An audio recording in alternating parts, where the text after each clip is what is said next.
Okay, Labor Day weekend may be one of the busiest travel weekends of the year, but that doesn't mean it has to be stressful. Here with advice on taking the fear out of flying, we welcome back the author of How to Avoid Strangers on Planes, frequent flyer Brandon Blewett. It's great to see you. Great to see you again. Thanks for having me back. Okay, the Labor Day rush is almost here. How can we survive all the hustle and bustle while hopefully keeping our cool? I think the best thing to do at Labor Day, similar to the 4th of July or Thanksgiving, is understand that the travel period is very compressed. So there's going to be a lot more people in and around the airport trying to get to the gates, throughout the terminal. Give yourself time.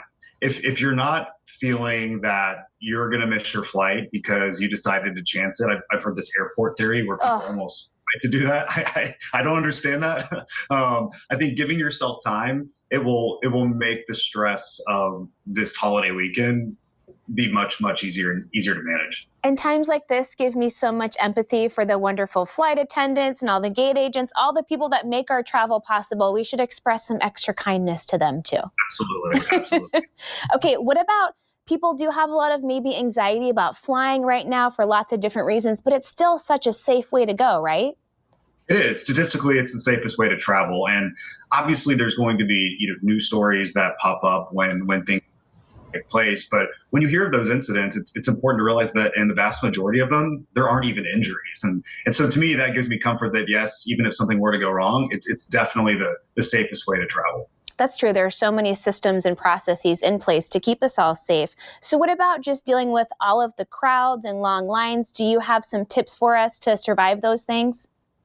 I think the best thing to do is go back to how we used to view air travel and airports, and that was they were great for people watching. It made it entertaining. And I think that if you look at it that way, instead of looking at everybody with angst and that people are in your way, I think that I have found that as I traverse the airport and see things, instead of getting annoyed that maybe someone stopped walking full speed right in front of me, I laugh, right? It's the airport. People kind of lose their sense of their spatial awareness. And I think having that mentality, you'll find that things just don't get to you as much. It's true. If you don't laugh, you'll cry. So you might as well choose the more fun alternative. Exactly. Okay. And then what about dealing with heat this time of year? Some airports, they're just not super comfortable. And then you get in the cabin and you feel like you're kind of stuck there.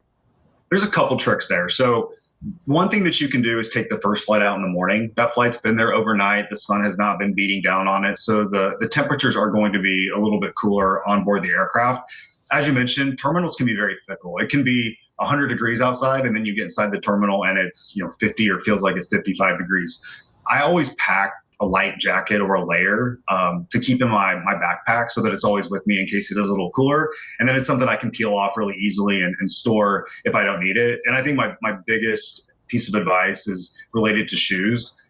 Do not wear open-toed shoes. Don't wear flip-flops. Your feet are going to get cold, or your feet are going to be very close to some questionable flooring, whether that's in the airport and on the plane. Wear socks, wear tennis shoes, be comfortable, but keep your toes covered. Comfort and sanitation all rolled into one. Okay, what about annoying travel habits that we deal with? Are there certain that are just so impossible for people to break and some that maybe we could easily do away with? I think around holiday weekends, it's impossible to avoid what I call gate lice. And that's when people crowd the boarding area 30 or 45 minutes before the flight takes off, even if they're in group 6. I think that real estate in the airport is limited. So sometimes that's just difficult to avoid. One thing that I would like to see is what I call the eager exiter in the book. It's where someone stands up in row 24 when the seatbelt sign goes off, and then they block the aisle with their bags, so the people in rows 17 or 18 can't retrieve them if their bag's back in, say, row 25, 26 because of when they boarded. If people would just wait until, say, 1 or 2 rows in front of them were getting off the plane to put their bag in the aisleway, completely understand if people want to stretch their legs, flights can be long, but keep the aisleways clear and the deplaning process will be expedited much quicker. Really quickly before we go, it does sound like experiencing all these things have actually made you more empathetic as a traveler. It has. I think that when you see that most of the situations when people are even having viral moments, it's because they're under a lot of pressure or there's something that happened where they were planning to make an important life event, and whether it was weather or mechanical issues, things didn't work out. And when you look at the human element of it, it really puts it in perspective, because that could be you one day, and you would want someone to reach out and help you to get your travels going back to where you want it. Yeah, good perspective. Hey, thanks for stopping by. It was great to see you. Thanks for having me. Of course. Brandon's book again is How to Avoid Strangers on Planes. We'll have more information on our website at KATU.com. We'll be right back with more Afternoon Live right after this. First